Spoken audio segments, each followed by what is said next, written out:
Legenda Gunung Merapi.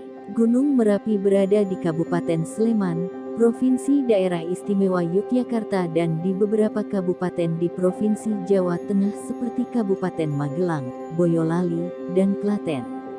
Menurut cerita masyarakat setempat, dahulu daerah yang kini ditempati oleh Gunung Merapi masih berupa tanah datar. Oleh karena suatu keadaan yang sangat mendesak, para dewa di Kahyangan bersepakat untuk memindahkan Gunung Jamurdipa yang ada di Laut Selatan ke daerah tersebut.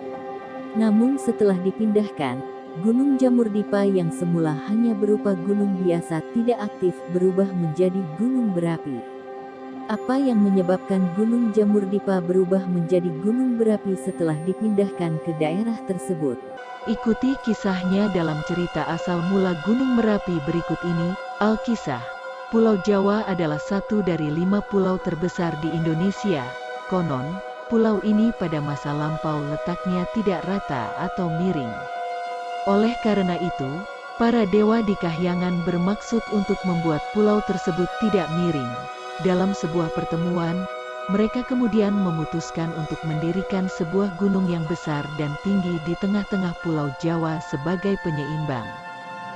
Maka disepakatilah untuk memindahkan Gunung Jamurdipa yang berada di Laut Selatan ke sebuah daerah tanah datar yang terletak di perbatasan Kabupaten Sleman Provinsi Daerah Istimewa Yogyakarta dan Kabupaten Magelang, Boyolali, serta Klaten Provinsi Jawa Tengah. Sementara itu, di daerah di mana Gunung Jamurdipa akan ditempatkan terdapat 2 orang empu yang sedang membuat keris sakti. Mereka adalah Empu Rama dan Empu Pamadi yang memiliki kesaktian yang tinggi. Oleh karena itu, para dewa terlebih dahulu akan menasehati kedua empu tersebut agar segera pindah ke tempat lain sehingga tidak tertindih oleh gunung yang akan ditempatkan di daerah itu. Raja para dewa, Batara Guru pun segera mengutus Batara Narada dan Dewa Penyarikan beserta sejumlah pengawal dari Istana Kahyangan untuk membujuk kedua empu tersebut. Setiba di tempat itu, utusan para dewa langsung menghampiri kedua empu tersebut yang sedang sibuk menempa sebatang besi yang dicampur dengan bermacam-macam logam. Betapa terkejutnya Batara Narada dan Dewa Penyarikan saat menyaksikan cara Empu Rama dan Empu Pamadi membuat keris. Kedua empu tersebut menempa batangan besi membara tanpa menggunakan palu dan landasan logam, tetapi dengan tangan dan paha mereka. Kepalan tangan mereka bagaikan palu baja yang sangat keras. Setiap kali kepalan tangan mereka pukulkan pada batangan besi membara itu terlihat percikan cahaya yang memancar. Maaf, empu, kami utusan para dewa ingin berbicara dengan empu berdua, sapa Dewa Penyarikan. Kedua empu tersebut segera menghentikan pekerjaannya dan kemudian mempersilakan kedua utusan para dewa itu untuk duduk. Ada apa gerangan, Pukulun? 1. Ada yang dapat hamba bantu? Tanya Empu Rama. Kedatangan kami kemari untuk menyampaikan permintaan para dewa kepada empu. Jawab Batara Narada. Apakah permintaan itu? Tanya Empu Pamadi penasaran. Semoga permintaan itu dapat kami penuhi. Batara Narada pun menjelaskan permintaan para dewa kepada kedua empu tersebut. Setelah mendengar penjelasan itu, keduanya hanya tertegun. Mereka merasa permintaan para dewa itu sangatlah berat. Maafkan hamba, Pukulun, hamba bukannya bermaksud untuk menolak permintaan para dewa. Tapi, perlu Pukulun ketahui bahwa membuat keris sakti tidak boleh dilakukan sembarangan, termasuk berpindah-pindah tempat, jelas Empu Rama. Tapi empu, keadaan ini sudah sangat mendesak. Jika empu berdua tidak segera pindah dari sini, Pulau Jawa ini semakin lama akan bertambah miring, kata Dewa Penyarikan. Benar, kata Dewa Penyarikan, empu, kami pun bersedia mencarikan tempat yang lebih baik untuk empu berdua, bujuk Empu Narada. Meskipun telah dijanjikan tempat yang lebih baik, kedua empu tersebut tetap tidak mau pindah dari tempat itu. Maaf, Pukulun, kami belum dapat memenuhi permintaan itu.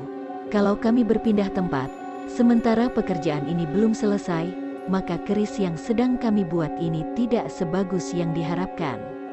Lagi pula, masih banyak tanah datar yang lebih bagus untuk menempatkan gunung jamur dipa itu, kata Empu Pamadi. Melihat keteguhan hati kedua empu tersebut, Empu Narada dan Dewa Penyaringan mulai kehilangan kesabaran. Oleh karena mengemban amanat Batara Guru, mereka terpaksa mengancam kedua empu tersebut agar segera pindah dari tempat itu. Wahai Empu Rama dan Empu Pamadi, jangan memaksa kami untuk mengusir kalian dari tempat ini, ujar Batara Narada. Kedua empu tersebut tidak takut dengan ancaman itu karena mereka merasa juga sedang mengemban tugas yang harus diselesaikan. Oleh karena kedua belah pihak tetap teguh pada pendirian masing-masing, akhirnya terjadilah perselisihan di antara mereka. Kedua empu tersebut tetap tidak gentar meskipun yang mereka hadapi adalah utusan para dewa. Dengan kesaktian yang dimiliki, mereka siap bertarung demi mempertahankan tempat itu. Tak ayal, pertarungan sengit pun tak terhindarkan. Meskipun dikeroyok oleh dua dewa beserta bala tentaranya, kedua empu tersebut berhasil memenangkan pertarungan itu. Batara Narada dan Dewa Penyarikan yang kalah dalam pertarungan itu segera terbang ke Kahyangan untuk melapor kepada Batara Guru. Ampun, Batara Guru, kami gagal membujuk kedua empu itu. Mereka sangat sakti mandraguna, lapor Batara Narada. Mendengar laporan itu Batara Guru menjadi murka. Dasar memang keras kepala kedua empu itu, mereka harus diberi pelajaran, ujar Batara Guru. Dewa Bayu, segeralah kamu tiup gunung jamur dipa itu, seru Batara Guru. Dengan kesaktiannya, Dewa Bayu segera meniup gunung itu. Tiupan Dewa Bayu yang bagaikan angin topan berhasil menerbangkan jamur dipa hingga melayang-layang di angkasa dan kemudian jatuh tepat di perapian kedua empu tersebut. Kedua empu yang berada di tempat itu pun ikut tertindih oleh gunung jamur dipa hingga tewas seketika. Menurut cerita, roh kedua empu tersebut kemudian menjadi penunggu gunung itu. Sementara itu, perapian tempat keduanya membuat keris sakti berubah menjadi kawah. Oleh karena kawah itu pada mulanya adalah sebuah perapian, maka para dewa mengganti nama gunung itu menjadi Gunung Merapi. Demikian cerita asal mula Gunung Merapi dari Provinsi Yogyakarta dan Jawa Tengah, Indonesia. Hingga saat ini, kawah Gunung Merapi tersebut masih aktif dan sering mengeluarkan lahar disertai dengan hembusan awan panas.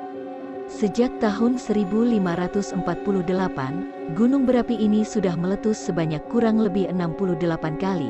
Adapun pesan moral yang dapat dipetik dari cerita atas adalah bahwa orang yang tidak mau mendengar nasihat akan mendapatkan celaka seperti halnya Empu Rama dan Empu Pamadi. Oleh karena enggan mendengar nasihat para dewa, akibatnya mereka tewas tertindih gunung jamur dipa. Nantikan kami di kisah selanjutnya. Jangan lupa komen dan subscribe.